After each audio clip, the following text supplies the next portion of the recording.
Morning বন্ধুরা, welcome back to my channel. তো আমার চ্যানেলে তোমাদের সবাইকে স্বাগত জানাই। আশা করি তোমরা সবাই ভালো আছো, সুস্থ আছো, আমরাও ভালো আছি। তো এখন বাজে সকাল 7:30।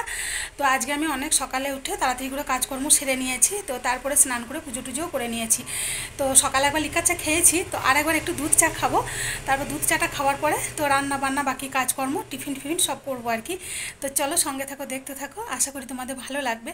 তো আজ আমি প্রায় 2 মাস পর হয়তো ভিডিও দিচ্ছি। তো যদি তোমাদের কারো ভালো লাগে তো আমার পাশে থেকো, লাইক করো আর অনেক কমেন্ট করো। তো এদিকে দুধ চা বসিয়ে দিয়েছি।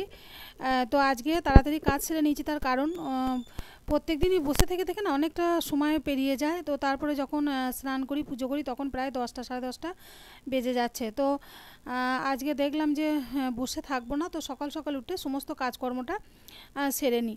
তো সেই জন্য সব কাজকর্ম মানে সকাল থেকে উঠেই করে নিয়েছিলাম।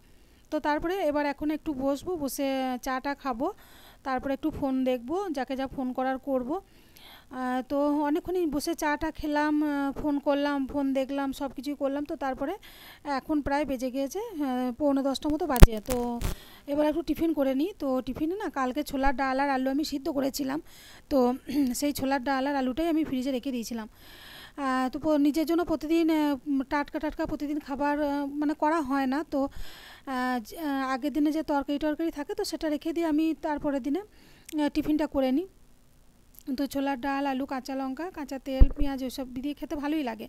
তো যাই হোক, টিফিন করার পরে আমি তরকারিটা কেটে নিচ্ছি, কেননা আজকে আমি করব এঁচোড়ের কোপ্তাকারি। আর আমার শাশুড়ি মা গাছ থেকে একটা বড় এঁচোড় কেটেছে। তো সেই এঁচোড়টা আমার সেজো যা বললো যে বদ্দি আধখানা নেবে। তো আমি বললাম আধখানা দিতে হবে না, তো আধখানা দে। তো এক ফালা দিয়েছিল। তো সেইটা মানে বুড়ো এঁচোড়, জানো তো। আর বুড়ো এঁচোড় তরকারি করে খেতে আমার আমার ভালো লাগে না। তো সেই জন্যে আমি দেখলাম যে এঁচোড়ের কোপ্তাকারি বানাই। তো সেই জন্য এঁচোড় আর আলু কেটে নিয়েছি। তো এটা প্রেশার কুকারে ভালো করে সিদ্ধ করে নেবো। তো আমার মেজো যাই বললো, দিদি এঁচোড়টা তরকারি করিস না, তো কোপ্তাকারি বানা, তো দেখবি খেতে ভালো হবে। আর আমি এর আগেও বানিয়েছি কাঁচকলার কোপ্তাকারি, এঁচোড়ের কোপ্তাকারি, অনেক কিছুই বানিয়েছি। তো দেখলাম তাই হোক। আর সত্যি কথা বলতে মানে ভালো করে কোনো খাবার টাবার আমার বানাতে আর এখন আর ইচ্ছা করে না। সোনাইয়ের বিয়ের পর থেকে সেরকমভাবে কোনো রান্না বান্না করা বা খাবার দাবার করা আমার সত্যিই ইচ্ছা করে না, নিজে খেতেই ইচ্ছা করে না। তো যাই হোক, তো কিছু তো একটু করতে হবে। তো যাক, এঁচোড়া কোপ্তাকারিটাই করি। আর এদিকে এঁচোড়টা সেদ্ধ হয়ে যাওয়ার পর এই প্রেশার কুকারেই ভাতটা বসিয়ে দিয়েছি। তো দেখো আমি এঁচোড়ার আলুটা জল ঝরিয়ে নিয়েছি, আর আদা রসুন পেস্ট করে নিয়েছি, টমেটো কেটে আর পেঁয়াজ কেটে নিয়েছি, আর এদিকে গুঁড়ো মশলাগুলো রয়েছে। তো এই দিয়ে এঁচোড়া কোপ্তাকারিটা করব। আর দেখো এঁচোড়টাও খুব সুন্দর সিদ্ধ করে নিয়েছি, আর আলুটাও খুব সুন্দর সিদ্ধ হয়েছে। তো এটাকে ভালো করে আমি চটকে নেব। তো চটকে নেওয়ার পরে একটু বেসন দিয়ে ভালো করে মাখিয়ে নেব, ভালো মানে শক্ত শক্ত করে মেখে আর কি তেলে গোল গোল আকারে ভাজবো। তো তারপরে যেরকমভাবে মশলা কষিয়ে রান্না করা হয় সেরকমভাবেই রান্নাটা করব। তো সোনাইও এই রান্নাটা, এই তরকারিটা খেতে ভালোবাসে। তো যখন যেটাই করি আর কি, সোনাইয়ের কথাটাই আমার আগে মনে আসে। আর সোনাই যখন বাড়িতে ছিল তখন অনেক রকমই খাবার দাবার বানানো হতো, আর ওর তাগিদেই সব কিছু করা হতো আর কি। তো যাই হোক, তো নিজের জন্য তো যাই হোক একটু কিছু করতে হবে। তো আমার তো মনে হয় প্রতিদিনই সিদ্ধ ভাত খাই, আর সবজিও ধরো মানুষের একটু খাওয়া দরকার। তো সেই জন্যে মাঝে মাঝে বাজার থেকে সবজি নিয়ে আসি। তো আলিসি করলে তো হবে না বলো। তো যাই হোক, কিছু না কিছু একটু বানানোর চেষ্টা করি। আর যেদিন শরীর পারে না তখন সেদিন আমি আলু সিদ্ধ, ডাল সিদ্ধ ভাতই খেয়ে নিই। আর শরীরের না প্রচণ্ড একটা ক্লান্তি চলে এসেছে আমার, কেন জানি না। তো কাজের কোনো চাপ নেই বলে নাকি না শরীর খারাপের জন্য, জানি না কী ব্যাপারটা, আমি বুঝতে পারছি না। তো যাই হোক, এদিকে দেখো কোপ্তাগুলো লাল লাল করে ভেজে নিচ্ছি। তো খুব সুন্দর ভাজা হয়েছে, কেননা আমি এর আগে আগে দেখেছি ভাজতে যেতাম তো তো ভেঙে যেত। যাই হোক, আজকে মনে হয় পরিমাণটা সব কিছু ঠিকমতো দেওয়া হয়েছে বলে দেখছি যে ভাঙে নেই। তো গোল গোল করে ভালোই ভাজা হচ্ছে। তো দেখো খুব সুন্দর ভাজা হয়েছে, একটা একটা মানে বড়াও ভাঙে নেই গো। তো যাই হোক, চলো এবার কারিটাকে বানিয়ে নিই। তো ঘি গরম মশলা দিয়েই করবো। তো পেঁয়াজ তো দিয়েছি, তোমরা দেখলে, আদা রসুনও বেটেছি, তো এর সাথে ঘি গরম মশলাও দেবো আর কি। তো খেতে সত্যি খুব সুন্দর হয়েছিল। আমি যেহেতু ভয়েস ওভারটা পরে দিচ্ছি, তো ভালোই হয়েছিল। আর ভালো কিছু রান্না করলি আর কি সোনাইয়ের কথা আগে মনে পড়ে, সোনাইয়ের জন্য খুব মনটা খারাপ করে। তো যাই হোক কিছু করার নেই, তো তার তো শ্বশুরঘর, তাকে তো শ্বশুরঘর করতেই হবে, মেয়েদের যেটা নিয়ম। তো আমরাও বাবা মায়ের কাজ ছেড়ে চলে এসেছি। তো তারপরে দেখো আমারও মেয়ে হলো, মেয়ে বড় করলাম, লেখাপড়া শেখালাম, তো মেয়েও আমার কাছ থেকে শ্বশুরবাড়ি চলে গেল। তো যাই হোক যার যেখানে সংসার, যার যেটা ঘর, তাকে তো সেটা করতেই হবে, তাই না? ওটাই ওর এখন নিজের ঘর। তো আমরাও যেমন বাবা মায়ের ঘর ছেড়ে চলে এসেছি, এইটাই আমাদের নিজের ঘর। তো যাই হোক মন খারাপ করে কোনো লাভ নেই গো।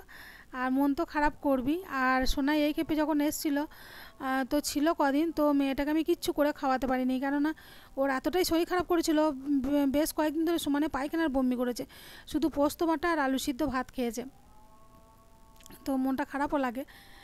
তো যাই হোক দেখো ঝোলটা ফুটে গেছে, আর এ দেখো কোপ্তাগুলো ফেলে দিলাম। তো বেশি ফোটাবো না, কেননা বেশি ফোটালে ভেঙেও যাবে, আর এই ঝোলটা তো টানতে শুরুই করে দেবে।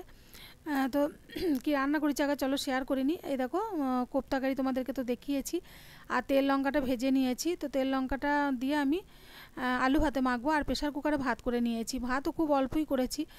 আর কালকে দেখো দই বসিয়েছিলাম, তো দইটা না খুব সুন্দর বসেছে, এটা হচ্ছে আইসক্রিমের ভাঁড়। তো আইসক্রিমের ভাঁড়টা আমি ফেলি নেই গো। তো আইসক্রিমের ভাঁড়ে না আমি দইটা মানে বসিয়েছি, তো এত সুন্দর বসেছে না, মানে কি বলবো, খুব সুন্দর দইটা বসেছিল। তো মনে করলাম সোনাইকে ছবি তুলে পাঠাবো, তো পাঠানো হয়নি। তো সোনাই এই ভিডিওটা দেখলে বুঝতে পারবে।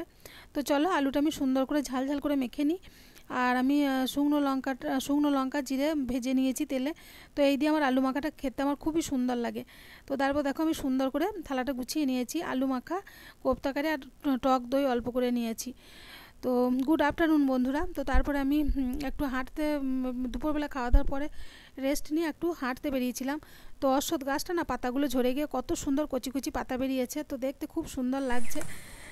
তো দেখো হাঁটতে শুরু করেছি আমি, আর চারিদিকে দেখো সবুজ রয়েছে। আর এখানেই দেখো এদিকে অনেকগুলো বাড়িঘর উঠে যাচ্ছে, এই ফাঁকা জায়গাটার মধ্যে অনেক বাড়িঘর হয়ে যাবে। আর কাকিমা এখানে বসে রয়েছে। গুড ইভিনিং বন্ধুরা। তো সন্ধ্যা প্রদীপ তো দেখানো হলো, তো চলো একটু এখন একটু হরলিক্স বানিয়ে খাই। তো অনেকটাই সন্ধ্যা হয়ে গেছে, তো বসে বসে ফোন দেখছিলাম, তো আর বসে থাকতে পারলাম না, তো একটু হরলিক্স খাই। আর আজকে বিকালে তো হাঁটতে গিয়েছিলাম, তো ওখানে দোকান থেকে এই টোস্ট বিস্কুটটা এনেছি। তো এটা সন্ধ্যেবেলাতে একটু খাবো আমি এখন। তো এই বিস্কুটটা সোনাইও খেতে খুব ভালোবাসে, তো সোনাই মাঝে মাঝে এই বিস্কুটটা খুবই নিয়ে আসতো। এই যে হরলিক্স করে নিয়েছি আর দুটো বিস্কুট নিয়ে নিয়েছি। তো চলো রাতের খাবারটা তোমাদের সাথে শেয়ার করে দিই। তো এদিকে দেখো এঁচোড়ের কোপ্তা কারি রয়েছে, আর আলু মাখাও আছে, আর ভাতও রয়েছে। তো এইটি রাতে আমি ডিনার করে নেব। তো ভিডিওটা আজ আর বেশি বড় করলাম না। তো আজকে ভিডিওটা এখানেই শেষ করছি। তো তোমরা সবাই ভালো থেকো, সুস্থ থেকো। আর আমার ভিডিও যদি তোমাদের কারো একটু ভালো লাগে তো আমার পাশে থেকো, লাইক করো, কমেন্ট করো। আর তোমাদের সাথে দেখা হবে কাল সকালবেলা একটা নতুন ভিডিওতে, নতুন ব্লগে।